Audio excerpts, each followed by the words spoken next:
얼마 전에 제가 우리 모두를 불행하고 비참하게 만드는 한국 사회 특유의 비교질에 대한 영상을 올렸었는데, 영상을 올린 지 단 며칠 만에 공교롭게도 아주 재미있는 보고서가 언론 기사를 탔어요.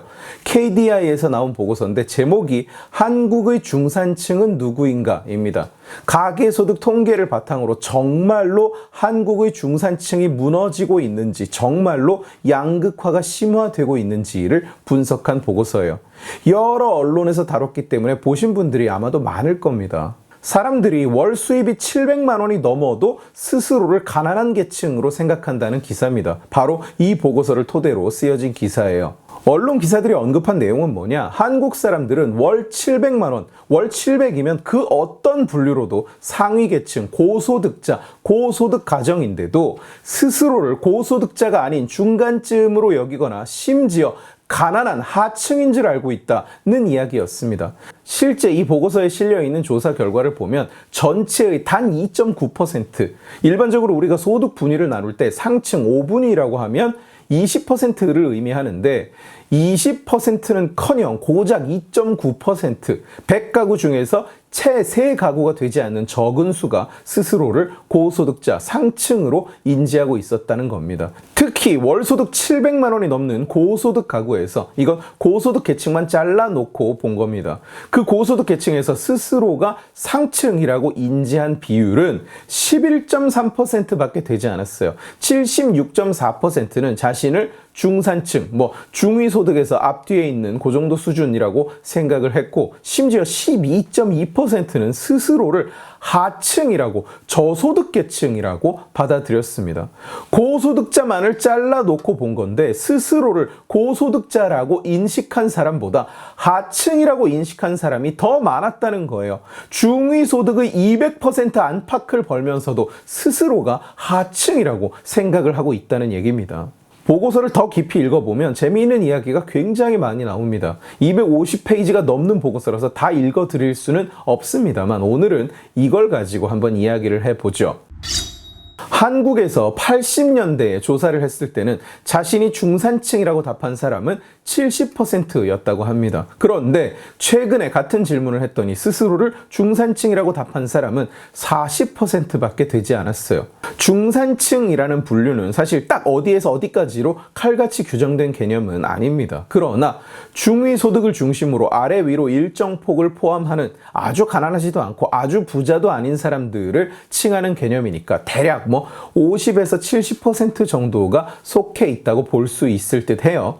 그런데 그 사이에 공식적으로 뜻이 바뀐 것도 아닌데 80년대에는 70%가 스스로를, 이 부분이 중요한 거예요. 스스로를 중산층이라고 인식했었는데 2020년대에는 고작 40%만 자기가 중산층이라고 인식한다는 얘기입니다. 80년대와 지금 우리가 살아가는 세상은 비교조차 힘들어요. 일부 썩어빠진 극좌 언론에서 허구한 날 우리가 70년대보다 못 산다는 둥, 80년대보다 가처분 소득이 줄었다는 둥 거짓말을 해대고 있습니다만 이건 그야말로 시뻘건 거짓말입니다.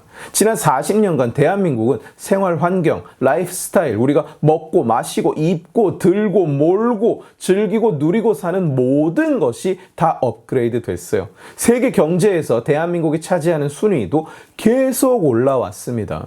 그런데도 자기 자신이 중간은 간다, 뒤떨어지지는 않는다고 인식하는 사람의 비율은 70에서 40%로 줄었다는 거예요. 이제 잘 살게 돼서 상류층이라고 인식하는 거 아니냐? 그게 아니라는 건 이미 앞에서 설명을 드렸습니다. 상류층조차 스스로를 상류층이라고 인식하지 못하고 있으니까요. 중산층이 무너진다, 중산층의 붕괴, 중산층의 몰락, 경제의 허리가 비었다, 이런 이야기를 우리는 굉장히 많이 듣습니다. 양극화가 너무 심해져서 중산층이 없어지고 있다고 합니다. 그런데 통계상으로는 중위 가처분 소득의 아래와 위, 그러니까 중산층이라고 부를 만한 그룹의 인구 비중은 계속 늘어왔어요. 가처분 소득 기준 중간이 두터워졌다는 말은 엥겔 지수도 낮아졌고 소득 분배도 비교적 넓게 이루어지는 방향으로 변해왔다는 뜻입니다. 상류층이 돈을 다 빨아먹어서 양극화가 생기고 중산층이 없어지고 부자가 아니면 빈민만 남는다는 주장과는 달리 중위 60%, 그러니까 1분위와 5분위를 뺀 2, 3, 4분위의 가구가 차지하는 소득 점유율은 계속 증가하고 있는 거예요. 이게 무슨 뜻이냐? 비율로 딱 인구를 잘라봤을 때 중간 계층이 점점 더 많은 돈을 가져가고 있다는 뜻입니다. 약간 더 자세히 보여드리자면 맨 위 5분위 가장 소득이 높은 계층은 소득 점유율이 줄어들고 있는 반면에 다른 모든 계층은 점유율이 올라가고 있어요. 양극화 때문에 중산층이 붕괴한다, 중산층이 없어진다는 건 사실이 아닌 겁니다. 괴상하죠. 우리가 생각하던 것과는 다르죠. 현실이 그런데도 왜 우리는 우리가 가난해지고 있다고 늘 배워왔을까요? 왜 우리는 실제보다 우리 자신을 가난하다고 인식할까요? 원인 분석은 여러 가지가 있습니다. 상대적 박탈감 때문에 그렇다. 계층 상승이 되지 않아서 불만에 쌓인 거다. 특히 현실과 인식의 괴리는 중위소득 계층보다 상층에서 더 많이 일어나는데, 조사 결과 돈을 더 벌수록 자기가 실제보다 가난하다고 느낄 확률도 올라가고 있다는 거예요. 그 이유가 뭐냐? 자기 지위를 상실할지도 모른다는 위기감, 또 국가에 빼앗기는 이전 지출이 워낙 크다 보니까 실제로 자기 지위를 빠르게 잃고 있다. 그래서 위기감을 느끼는 거다. 이런 분석도 있습니다. 어떤 분석이 맞는지를 따지는 것은 큰 의미는 없을 것 같아요. 어차피 추정일 뿐이죠. 확인도 안 되는 거고. 그러나 어느 쪽이든 확실한 것은 오히려 통계상으로 보이는 격차는 늘어나는 것이 아니라 줄어들고 있는데도, 중산층의 숫자도 늘어나고 있고 중산층의 처분 가능 소득도 늘어나고 있는데도 왜 우리는 점점 더 비참해지고 있을까요? 이게 제 질문입니다. 왜 우리는 갈수록 비참해지고 있을까요? 어찌 보면 참 일관성이 있는 거예요. 최근 제가 의료 얘기를 굉장히 많이 했는데, 한국은 세계 최고의 의료 선진국이고 그걸 누리는 한국 사람들은 세계에서 가장 건강하고 가장 안전한 사람들입니다. 그런데도 OECD를 못 쫓아가서 안달이 나 있죠. OECD 의료라는 게 한국인들로서는 상상도 못할 정도로 후진적이고 모자란 시스템인데도 한국인들은 의사를 때려잡지 않은 말에 80%가 마냥 좋아서 신나할 정도로 한국 의료에 대해서 불만이 많습니다. 유엔에서 행복지수를 조사했더니 한국의 행복지수는 57위, 중진국 수준조차 벗어나지 못한 레벨이에요. 자기 가난은 확대하고 자기 부는 축소해서 받아들입니다. 불행은 확대하고 행복은 축소해서 받아들입니다. 한국인의 절반 46%가 자신이 빈곤층이라고 인식했다는 사실은, 이건 정말로 충격을 받아야 되는 문제입니다. 일관된 모습이죠. 가지고 있는 것보다 낮게 생각하고 행복해하고 자부심을 가져도 되는 것을 가지고 있으면서도 부족하다면서 없다면서 비참해합니다. 남을 따라하려고 애를 써요. 남이 가진 게 훨씬 안 좋은데도. 그러니 한국 사람들은 행복하지가 않은 거예요. 행복하면 이상하죠. 제가 지난 영상에서 한국은 인당 GDP가 3만 달러대인데 인스타에 가면 15만 달러라고 했었습니다. 우리는 현실이 아닌 걸 부러워하고 현실이 아닌 걸 자랑스러워해요. 자랑스러운 것들을 다 놔두고 우리가 열광하는 건 뭐냐? 가짜 국뽕입니다. 거짓말로 국뽕 영상을 만들어 찍으면 뷰가 200만, 300만을 넘어가죠. 요즘 사람들은 월 1,000만 원을 너무나 쉽게 입에 올립니다. 월 1,000만 원은 벌어야 밥 먹고 살 것 같고, 월 1,000만 원은 주변 사람들 다들 버는 것 같고, 너도 나도 월 1,000이에요. 알바 한 번 안 해본 학생들이 월 1,000만 원을 이야기합니다. 남자친구 수입은 얼마여야 되냐? 월 1,000. 취직하면 얼마를 받고 싶으냐? 월 1,000. 2024년 기준 4인 가구의 중위소득의 2배가 월 1,000만 원이에요. 그런데 괴상하게 월급 월 1,000만 원을 다들 이야기합니다. 기준점 자체가 잘못 찍혀 있는 거예요. 존재하지도 않는 걸 부러워하고 있는 겁니다.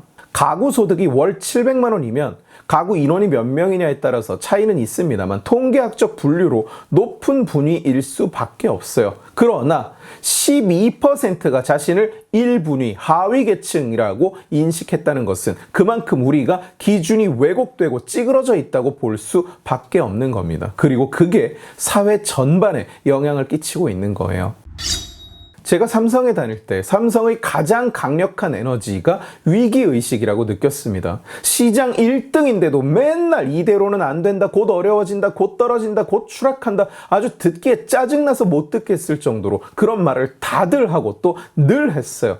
직원으로서는 그게 듣기에 짜증나지만 그런 위기의식이 삼성을 지탱하는 정신 중 하나가 아닐까, 나태해지지 않게 하는, 계속 혁신하게 하는 안전벨트가 아닐까 하고 저는 생각합니다. 대한민국이라는 나라가 전쟁의 폐허에서 이렇게 빨리 세계 속에 설 수 있게 된 것도 아마도 그런 위기의식, 만족하지 못하고 끊임없이 앞으로 나가는 그 정신이 큰 역할을 했을 수도 있어요. 그러나 21세기에 들어선 지도 25년 차가 된 지금 과연 한국은 그 만족을 모르는 정신을 건설적인 방향으로 사용하고 있을까요? 불만족의 순기능은 전부 다 없어지고 역효과만 남아있는 것 아닐까요?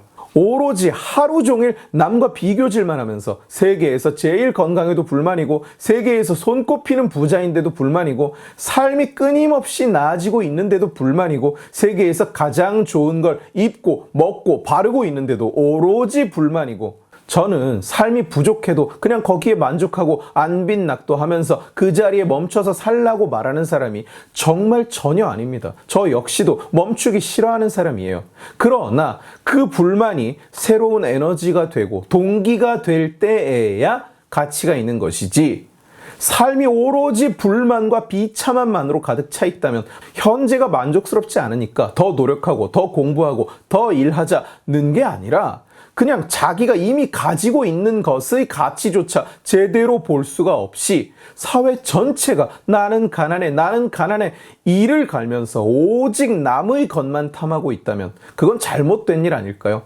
맨날 부자 털어먹자, 기업 털어먹자는 얘기만 여기저기서 하고 있고, 부자를 털어서 나눠 먹자, 부자의 집을 빼앗자, 억강부약 이따위 끔찍한 소리를 대놓고 떠드는 정치인을 추종하고, 그 와중에 극단적 선택은 그 좋아하는 OECD에서 1위를 달리고, 이 모든 게 바로 저 통계에 녹아 있는 것 같아서, 부자가 나는 가난하다고 대답하는 이 현실에 녹아 있는 것 같아서 저는 안타깝고 또 괴롭습니다. 오늘 지식의 칼은 여기까지입니다. 재미있게 보셨으면 지식의 칼 채널을 구독해 주시고 이 영상을 주변에 공유해 주세요. 여러분들이 공유해 주시면 설득은 제가 하겠습니다. 고맙습니다.